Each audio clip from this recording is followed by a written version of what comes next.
बैठे। हाँ कर सकते।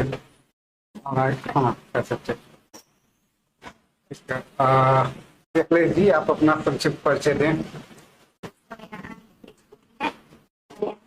प्रारंभिक परीक्षा से की है और आगे मैंने शासकीय सुभाष उत्तर माध्यमिक विद्यालय उसके पश्चात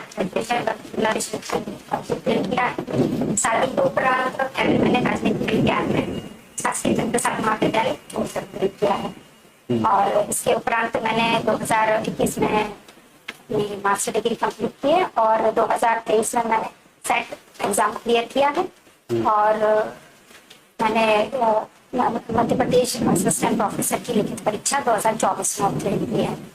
इसके उपरांत सर मैं 2015 से शासकीय सेवा में हूँ और वर्तमान में सब पिछोर जिला शिवपुरी में अपनी सेवाएं फार्मासिस्ट के पद पर दे रही हूँ। किस पद पे हैं? सर फार्मासिस्ट के पद पर दे रही हूँ। फार्मासिस्ट। और मेरी हॉबी है सिलाई। फार्मासिस्ट रहते हुए अच्छा देश की सेवा कर रही है, फिर असिस्टेंट प्रोफेसर क्यों बनना चाहती है? तुलनात्मक रूप से यहाँ पर जो छात्रों का मैं नैतिक विकास करके सामाजिक समझ विकसित करके और राष्ट्र के प्रति उनकी जिम्मेदारी विकसित करके तुलनात्मक रूप से मैं अधिक राष्ट्र का निर्माण कर पाऊंगी। अभी मेरा जो दायरा है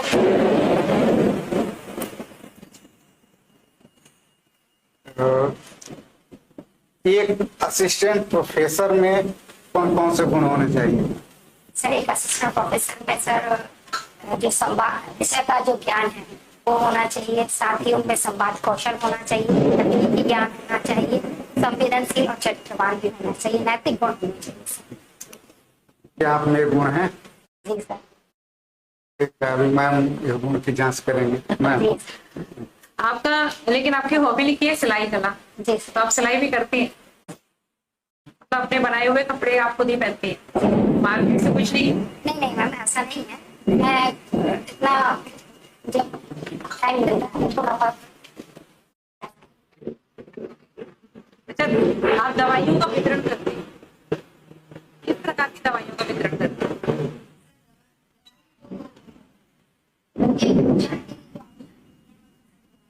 एक नाम बताइए।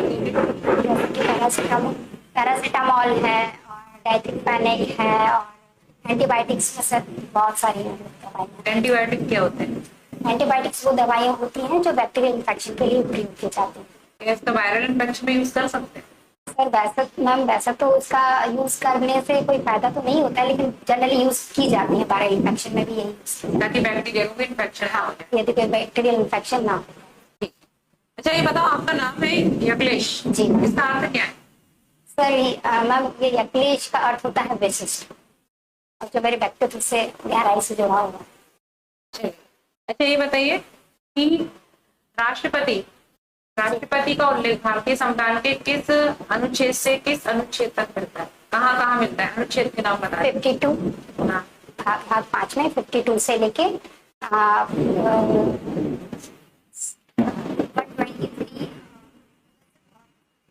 152 से लेके मुझे याद नहीं कर पा। चलिए अच्छा बताइए, भारत का जो राष्ट्रपति होता है क्या वो कार्यपालिका का हिस्सा होता है या नहीं? किस तरीके से बताइए कैसे, किस प्रकार बताइए। जो आर्टिकल है 53 उसके अंतर्गत वो कार्यपालिका का कार्यक्रम होता है, यानी कि वो है सभी जो नीतियां करता है, विधायी कार्य करता है, न्यायिक कार्य करता है। अच्छा कुछ विधायी कार्यों के बारे में बताइए। जैसे कि विधेयकों को, जो विधेयक संसद में पारित होते हैं उनकी अनुमति के उपरांत ही कानून बनते हैं। साथ ही वह जो अध्यादेश जारी करते हैं इसका उल्लेख किस आर्टिकल में मिलता है? 123। और अध्यादेश जारी करने की शक्ति राज्यपाल को भी है क्या? जी। किस आर्टिकल में इसका उल्लेख? दोनों में अंतर क्या है?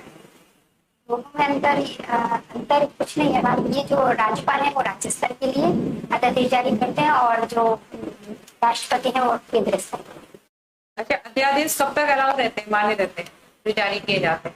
मैम यदि सत्र स्टार्ट हो जाता तो 6 सप्ताह के लिए दूसरे को नियोजन करना होना चाहिए। तो राष्ट्रपति के विवेकाधीन अधिकार बताइए।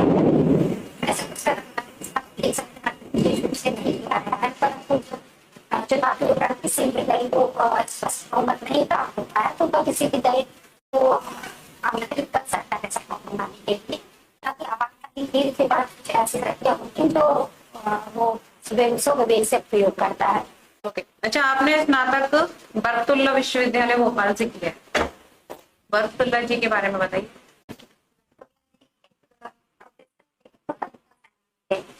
पार्टी के संस्थापक सदस्य थे और वो जो सरकार थी उनके प्रधानमंत्री भी रहे। अच्छा, अंतरिम सरकार क्या होती है? सरकार जो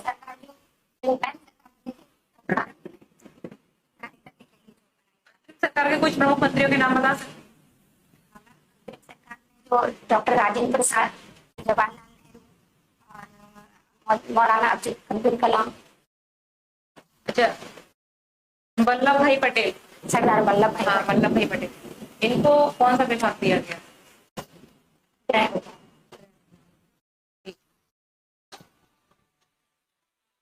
अच्छा, ये बताइए आप, आपने 12th में केमिस्ट्री, बायो और फिजिक्स लिया, फिर डायरेक्ट पॉलिटी की ओर कैसे आपका रुझान आ गया? मैम मेरी पढ़ने और पढ़ाने में शुरू से रुचि थी और मेरे जो मैंने 10 साल के कार्य के अनुभव के दौरान ये महसूस किया कि केवल तकनीकी ही ज्ञान आवश्यक नहीं होता तो है। आपने शुरू में ही आपको ले लेना चाहिए था, आपने साइंस स्ट्रीम चुना। जब हम इस अवस्था में थे तो घर वालों का प्रेशर नहीं, इतना नॉलेज भी नहीं था और घर वालों ने जो सजेस्ट किया तो सर, आप बाकी सर पूछेंगे, मुझे थोड़ा निकलना है। आप पूछ लीजिए, आपने भी कहा पूछा है। अभी लास्ट में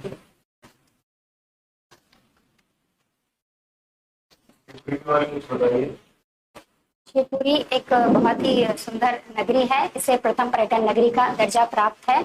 इसे शिव नगरी के नाम से भी जानते हैं और मिनी शिमला के नाम से भी जानते हैं। और यहाँ पर कछवाओं राजाओं का शासन था, साथ ही सिंधिया राजाओं की यह ग्रीष्मकालीन राजधानी थी। यहाँ पर जो तात्या टोपे स्वतंत्रता सेनानी थे उनको फांसी दी गई थी। अभी लद्दाख चर्चे में क्यों है? लद्दाख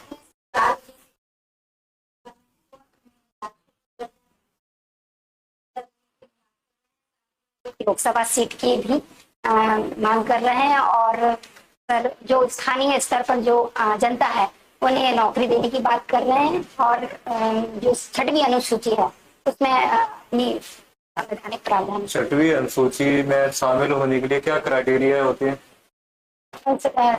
6वीं अनुसूची जो जनजातीय क्षेत्र होते हैं उनको विशेष संरक्षण, जाति धर्म जो अपनी संस्कृति को वो संरक्षण कर सकते। क्राइटेरिया की बात पूछा है, क्या क्राइटेरिया? अगर कोई एमपी को शामिल होना हुआ तो क्या हो सकता है?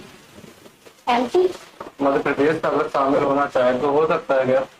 सर उसके लिए एक स्पेशल ऐसा ड्राइव होनी चाहिए जिसका कोई संस्कृति पे कोई प्रॉब्लम आ रही है, उसकी संस्कृति विलुप्त होने की कगार पर है, या फिर वहाँ पर कुछ ऐसे वन जंगल या संसाधन ऐसे हो। एमपी में जनजाति बहुल राज्य है जी, जनजाति बहुल राज्य है एमपी जी, और संस्कृति भी जनजातियों की अलग अलग है, तो एमपी को शामिल क्यों नहीं किया गया?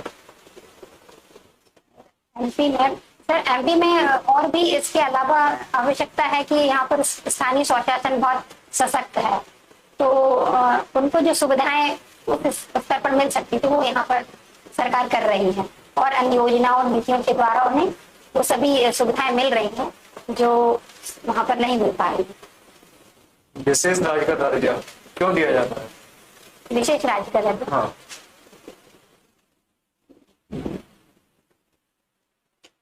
तो सर मैं भी रिकॉर्ड नहीं कर पा रही। अभी कितने राज्यों को मिला है विशेष राज्य का दर्जा?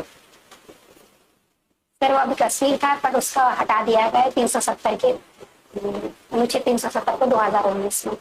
और किसी राज्य को नहीं मिला? आर्टिकल 371 में क्या है? ये 71 में सर जो असम है, जो 7 जो सिस्टर्स राज्य हैं सर, उसके विषय में। जैसे कि असम, मेघालय, नागालैंड जो राज्य हैं 7 सिस्टर्स, उनके विषय में दिया गया है। यूनियन सिविल कोड जी यूसीसी जी को अगर लागू किया गया तो क्या क्या चैलेंजेस आ सकते हैं?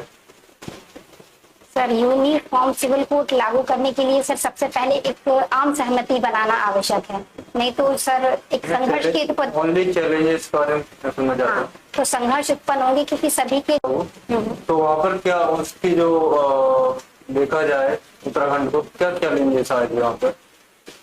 सर यही चैलेंजेस कि संघर्ष की स्थिति उत्पन्न हो जाती है, सभी के विचार एक जैसे नहीं होते हैं। वहाँ पर संघर्ष की स्थिति उत्पन्न हुई क्या?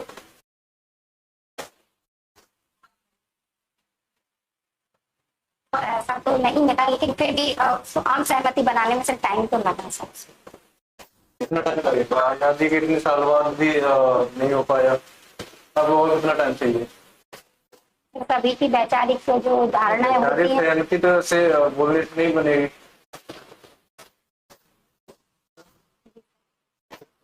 क्या और होना चाहिए इसके लिए? सर इसके लिए हमें कुछ जागरूकता अभियान चलाने चाहिए। सभी को एक जमीनी स्तर से सभी को यदि जागरूक किया जाए कि ये और इनके महत्व को यदि समझाया जाए तो यूसीसी अप्लाई किया जा सकता। समाजवाद की जो अवधारणा है भारतीय संविधान में कहाँ आप देखते हैं? भारतीय संविधान में सर हमें प्रस्तावना में ये देखने को मिलती है, साथ ही नीति निर्देशक में हमें समानता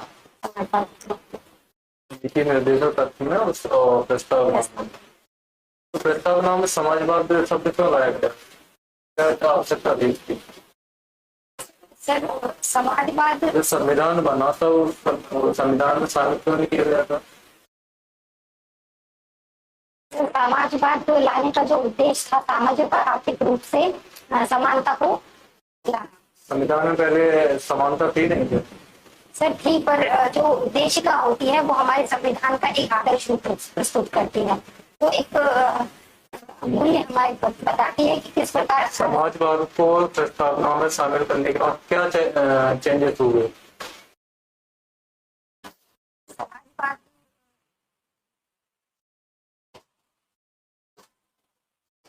समाजवाद समाजवाद लाने से ये हुआ कि सर जो गरीब वंचित वर्ग हैं उनके आर्थिक उत्थान के लिए और कुछ कार्य किए गए, नीतियां योजनाओं का योजना तो पहले से समाज जो वंचित वर्ग है उनको लेकर बनाई जा रही है आजादी से लेकर। मैं स्पेशली समाजवाद के बारे में बात कर रहा हूँ, उसके आने के बाद ऐसा क्या चेंजेस हुए जिसको आप देखते हैं? सर समाजवाद आने से पहले हमारे संविधान में ये स्वभाव पहले से ही निहित था, ये सब पहले से ही चला था, लेकिन इसको एक प्रस्तावना में लाने का जो उद्देश्य ये मुझे यह लगता है कि सर जो हमारा प्रारूप है वो संविधान में अंदर क्या दिया हुआ है उसकी एक विस्तृत व्याख्या है। जैसे उसमें न्याय के बारे में बात की गई है, समानता के बारे में बात की गई है, तो वो समाजवाद का ही एक हिस्सा माना जाता है ना। तो पहले से दिया समाजवाद के इनडायरेक्टली। तो जी सर। और उसके क्या प्राकृतिक जो व्यवस्था के बारे में क्या विचार है? प्राकृतिक अवस्था में जो हॉब्स ये कहते हैं कि अराजकता की स्थिति थी, संघर्ष की स्थिति थी, और इसी संघर्ष की स्थिति को ओवरकम करने के लिए उन्होंने एक निरंकुश राजा डेवलपमेंट की स्थापना। मध्य प्रदेश में किन किन जिलों में नक्सली समस्या देखी गई है? सर ये बालाघाट, डिंडोरी और छत्तीसगढ़ के जो आसपास के जो एरिया तो वहां पर मांगे क्या इसके समाधान के लिए सरकार क्या प्रयास कर रही है? सर इनके लिए सर योजनाएं ला रही है और इन्हें यदि समर्पण ये करते हैं तो इन्हें सर इनाम भी दिया जाता है और इन्हें प्रोत्साहित किया जा रहा है। कौन सी योजना लाई गई? सर एक सर मैं रिकॉल नहीं कर पा रही हूँ।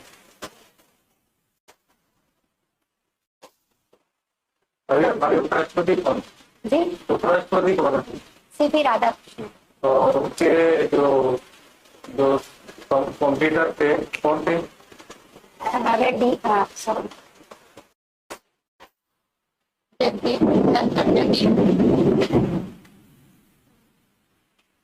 कॉम्पिटिटर सर मुझे याद नहीं, हमारा रेड्डी सर रिकॉल नहीं कर पाए। अभी प्रेजेंट में चीफ जस्टिस ऑफ इंडिया कौन है? बी.आर. गवई, न्यायमूर्ति बी.आर. गवई। ठीक है। और मध्य प्रदेश हाई कोर्ट के चीफ जस्टिस कौन है? न्यायमूर्ति संजीव सचदेवा। ठीक है। आर्टिकल 61 में क्या है? जी जी, आर्टिकल 61 61 में महाअभियोग की जो राष्ट्रपति के महाअभियोग की प्रक्रिया है। ठीक है।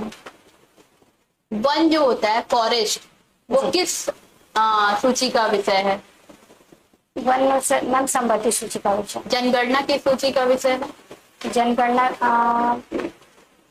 केंद्र सूची का विषय। ठीक है। गांधी जी की भारत वापसी कब हुई थी? साउथ अफ्रीका से गांधी जी की वापसी कब हुई थी? मेरी कॉल 9 जनवरी 1915। क्या कोई महिला अध्यक्ष बनी है कांग्रेस अधिवेशन की? क्या कोई महिला अध्यक्ष बनी है? पहली कौन बनी थी? और यदि हम भारती की बात करें तो सरोजिनी नायडू। ठीक है। लोकसभा की कभी कोई महिला अध्यक्ष बनी है? श्रीमती कौन कौन बना है? श्रीमती मीरा कुमारी और श्रीमती सुमित्रा मुखर्जी। ठीक है। अभी प्रेजेंट में राष्ट्रीय महिला आयोग के अध्यक्ष कौन है? राष्ट्रीय महिला अन्नपूर्णा श्रीमती विजया राहटकर। ठीक है। मध्य प्रदेश में अभी प्रेजेंट में कितने डिस्ट्रिक्ट हैं? 53। कितना? 53। एक बार और रिकॉल विचार करिए। कर लो। 55 है क्या? मध्य प्रदेश का एरिया बता दीजिए, क्षेत्रफल। 308 752 252। आर्टिकल 76 में क्या दिया हुआ है? राष्ट्रपति के महाभियोग हाँ हाँ, इम्पीचमेंट दिया हुआ। नहीं वो 61 में है। 61 नहीं मैंने 76 पूछा। अच्छा 76 में महाधिवक्ता की बात की गई है। अभी वर्तमान में अल्पसंख्यक वर्ग में कितने समुदाय हैं? मतलब अल्पसंख्यक श्रेणी में कितने आते हैं, कितने लोग आते हैं? मुस्लिम, हाँ। जैन, सिख, ईसाई।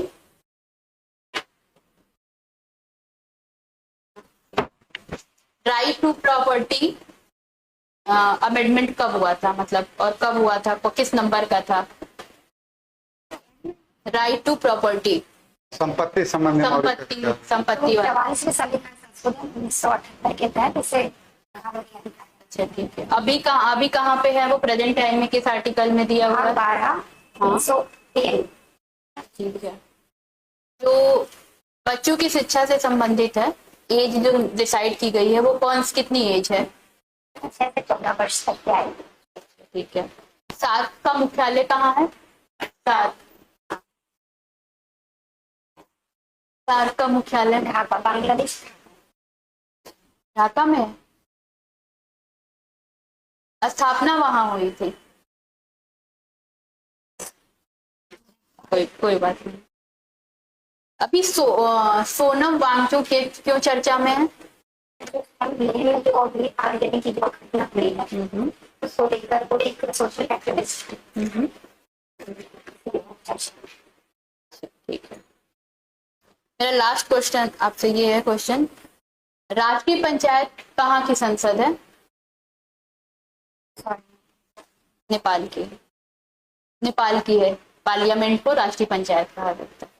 ठीक। अभी आपने कहा कि संपत्ति के मौलिक अधिकार को 44वें संविधान संशोधन द्वारा मूल अधिकार से हटा के संपत्ति के अधिकार को विधिक अधिकार बना दिया। तो what is difference between fundamental right and legal right? Sir मौलिक अधिकार वो होते हैं जो व्यक्ति के सर्वांगीण विकास के लिए आवश्यक होते हैं, साथ ही न्यायालय में परिवर्तनीय होते हैं।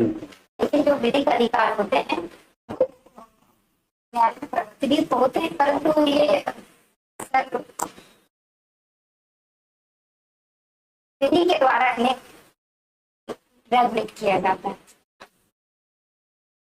अच्छा, अगर ऐसा नहीं किया गया रहता तो क्या होता, क्या प्रभाव पड़ता? सर जो संपत्ति के अधिकार की समस्या ये उत्पन्न हो रही थी कि जो सरकारी कामकाजों के लिए संपत्ति का दावा, जो संपत्ति रखते हैं वो अपना दावा करते हैं, जो उससे सरकारी कार्य में बाधा उत्पन्न हो रही। क्या ये जो 4 लेन 6 लेन, जी। अरे देखो कार ये जो 4 लेन 6 लेन 8 लेन एक्सप्रेस वे, मेट्रो बन पाते, हॉस्पिटल, ये नहीं बन कॉलेज पाते सर, विकास कार्य थोड़े रुक जाते हैं।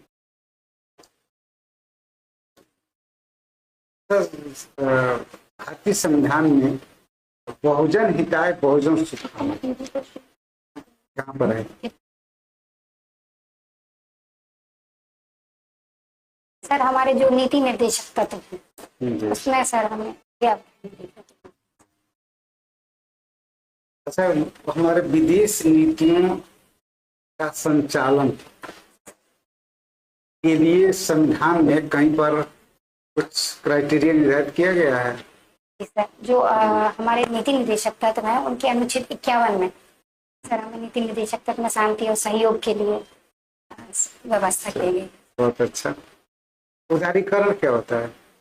उदारीकरण एक ऐसी विचारधारा है जिसमें स्वतंत्रता को प्रमुखता से देखा जाता है, और इसमें जो पूंजी है, पूंजीपति या पूंजी वर्ग को राज्य के हस्तक्षेप के बगैर कार्य करने की स्वतंत्रता होती है। भारतीय संविधान की प्रस्तावना में कितने तरह की स्वतंत्रता की बात की गई है? सर 5 पर कौन कौन सा? विचारों की स्वतंत्रता, और सभा बनाने की स्वतंत्रता, संघ बनाने की स्वतंत्रता। ये प्रस्तावना में के अनुच्छेद विचार, अभिव्यक्ति, धर्म, उपासना। अच्छा, कितने तरह की न्याय की बात की गई है? 3 प्रकार। अच्छा, पूरे प्रस्तावना में नागरिक शब्द कितनी बार आया है?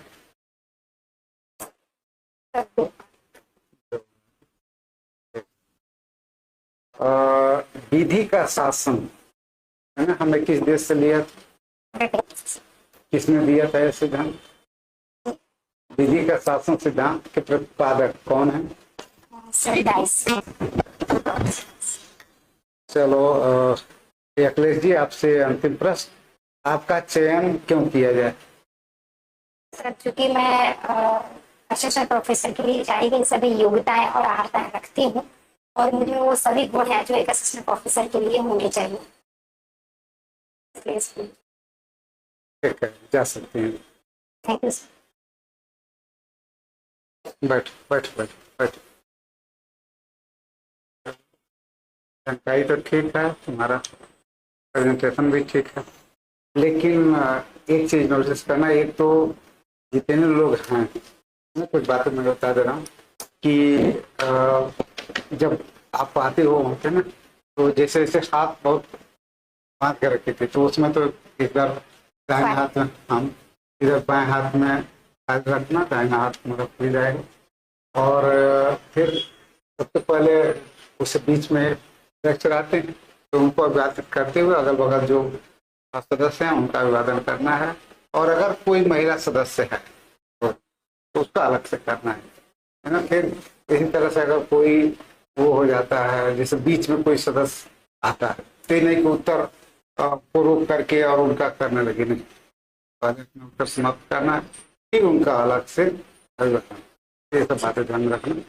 और दूसरा चीज की जो ये बॉडी लैंग्वेज, इसका यूज बिल्कुल नहीं करना है, यूज करना सीधे सीधे बात करना है ना। ये थोड़ा सा आप कर रही हो, तो इस पर थोड़ा सा करो, सीधे बात को। भगवान ने जब जुबान दिया है तो हमें गर्दन हिलाने की क्या जरूरत है, ज्यादा आसान है मुंह से बोलना, तो इस बात का ध्यान रखें। दूसरा ये कि कोई अगर जैसे छोटा प्रश्न है तो उसका उत्तर भी बहुत छोटा है, तो जिसने पूछा उसी को उत्तर दो और काम खत्म करो। लेकिन अगर बहुत सारे प्रश्न ऐसे होते हैं जिसका उत्तर थोड़ा सा लंबा रहता है, तो जो पूछा है उसकी ओर तो फोकस करना ही है। जो बाकी मेंबर हैं उनको इग्नोर नहीं करना है, उनकी ओर भी ध्यान देना है ना। ऐसा ना लगे कि बाकी को आप इग्नोर करते हैं। अच्छा, ऐसा करते समय लेवल जंप नहीं करना, जैसे मान लो मुझसे सबसे चली गई या सबसे सीधे नहीं, जब करते उधर उनका करते ऐसा मन करते हैं। और एक बात जो आपने बहुत अच्छा है वो ये कि दबाव में नहीं आ रही है ना। और ये नहीं कि चलो प्रश्न को उतारने को बहुत चेहरा खिल जाए या ना आने को, एक निरंतरता है जो इंटरव्यू के क्राइटेरिया आते हैं उसमें आप बिल्कुल फिट बैठ रही हो। बस ये है कि एक दो बार ऐसा हुआ कि ठीक से उत्तर नहीं पता है तो उसमें थोड़ा सा आपके चेहरे का हाव या ऊपर नीचे देखना या थोड़ा सा अलग हो जाता है।